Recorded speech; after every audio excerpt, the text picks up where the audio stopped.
There are powers on the face of the earth. There are spirits. There are entities that have their own primary agenda to ruin destinies. And the reason the devil wants to ruin destinies is because he has checked all of the chronicles of the spirit. There is no way you can hurt God except as you hurt men. The word God means self-existent one. He does not need anyone to be God, but every being in existence needs him to exist. But this mighty God, as mighty as he is, decided to choose men as his own inheritance. Deuteronomy chapter 32 verse 9, the Bible said, the Lord's heritage is his people. Israel, Jacob is his possession. So God decided to deliberately create a weakness in himself. And the weakness God created in himself was his love and affection for men. And so the devil have studied God for aeons. He was one of the cherubims that moved to and fro in the midst of the coals of fire.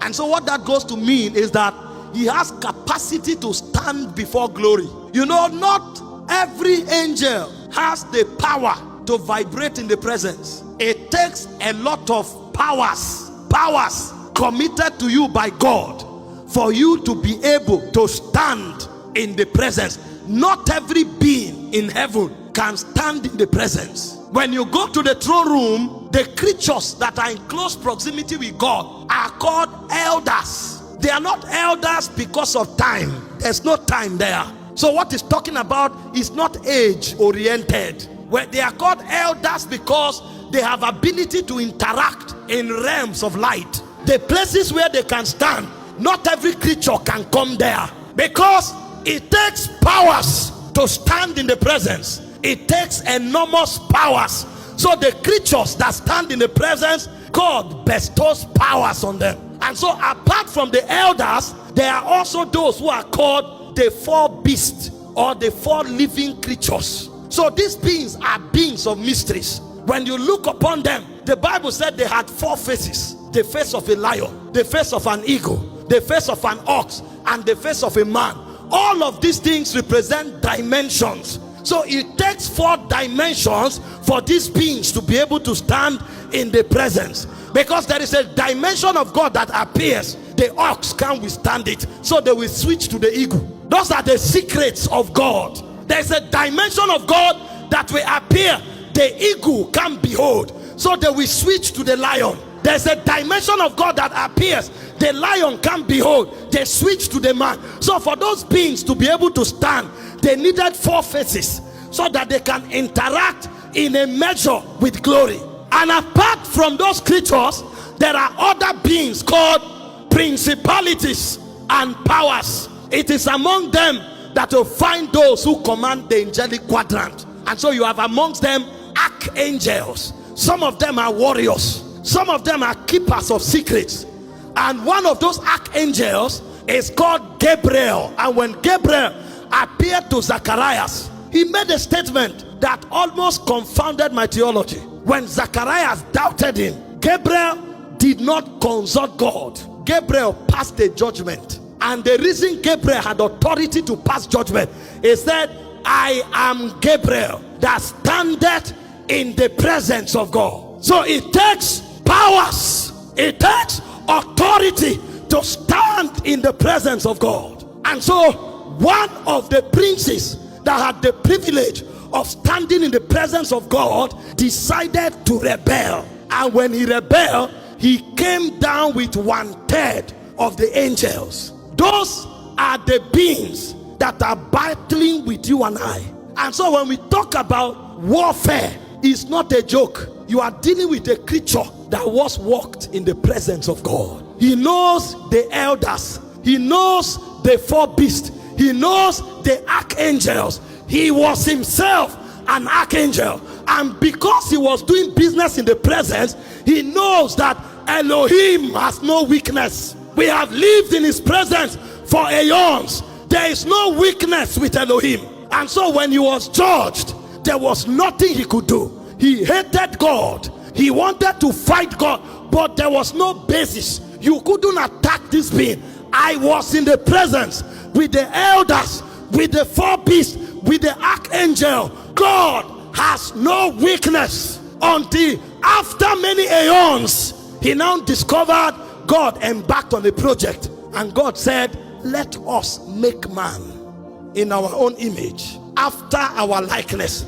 And the guy was watching. God has never created anything like himself. God has never created anything in his order. What is it that God wants with this man, this new creature? This one is not an elder. This one is not an archangel. This one is not a beast. What is it God wants to create? And when God announced it, he said, I want to create a being that bears my image. He said, God has decided to create something that can carry us into God. Before now, when we checked him, there was no weakness. If he wants to create something like him, then if we get that thing, we will get God. And true to his word, when he attacked man, the heart of God was broken. Because for the first time, the angels discovered that even God could have weakness. And the weakness of God was his love for man. And so when the man fell, God was pierced to the heart. God was frustrated. For the first time, the angels saw the weakness of God. In fact, the first time God cried was because of a man. He said Jesus wept. So God too can cry because of his affection for man, because of his love for man. The devil discovered this is God's weakness. If I deal with man, I deal with God. Those of you who are parents today, you know there are many people who cannot hurt you. They look for your children because they know that if they touch your children, they touch you. Because this one is not just something God created. This one is God himself extended. Because when God created man, the Bible said when he molded the dust, he breathed into the man. So what God called man is actually God in dust. God decided to put himself inside the vessel. So when you touch man, you touch God. When you hurt man, you hurt God. The devil discovered it. And so all of the arsenals of the devil was not against God.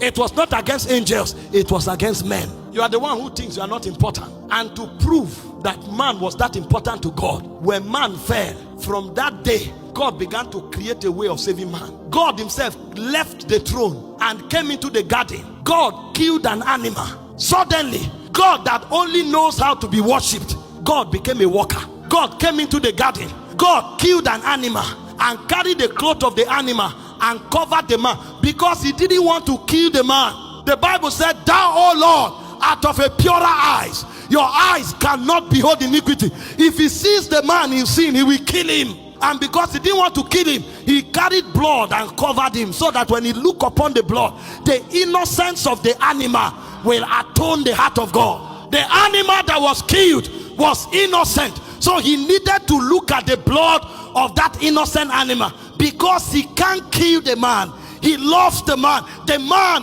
have become his weakness. And the devil said, now that I know, I will plunder you, God. Now that I know, I will break your heart, God.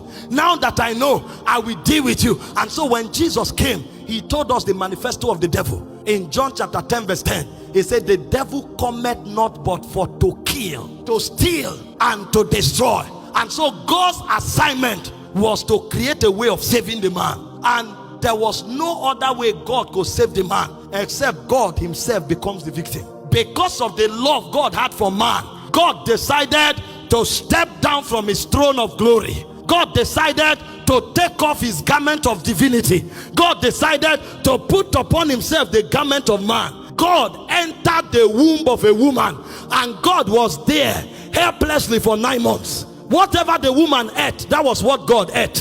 Whatever the woman drank, that was what God drank. God stayed in the womb for 9 months. When God was born, Herod wanted to kill God. God was helpless. They had to carry God and run to Egypt to hide God, because God needed to become a man in order to save man. So God took a risk by removing his godhood and put upon himself manhood. So he suffered what men suffered. He was endangered by what men were endangered by. And the more the devil saw it, the more the devil was surprised. Can you love this man this much? I'm not talking politics. Our politicians will tell you they love us. It's a joke. The moment they enter the office, you can't even see them anymore. They're only driving jeeps and looting money. That's not what we are talking about. Why politicians use us to get to power? God left power to help us. That's what I'm talking about. God became vulnerable in order to save man. And the devil couldn't comprehend it. The devil now thought that I can deal with man. So now that God has become man, let me kill God so there's no God anymore. But he didn't know there was a superior wisdom at work. Because he said if the princes of this world had known, they would not have crucified the Lord of glory. Because the way God will save man is by God dying in the place of man. Is by God going to hell in the place of man. But while God is in hell, then God can rise from the dead. Because he created all things. And so God was creating a basis to give man an advantage because of his love. And so although his love for man was his weakness, his love for man became the basis for the demonstration of his power. And so when the devil thought he had defeated God by killing his son, God showcased the greatest power by rising from the dead. And when God rose from the dead, the Bible said he became the first begotten of the dead, so that the new man that will be created, even death can no longer hurt him. So that the new man that will be created, the devil can no longer hurt him. So the basis behind covenant transaction is to come to that point where the devil can no longer hurt you, and in not hurting you, he's no longer hurting God.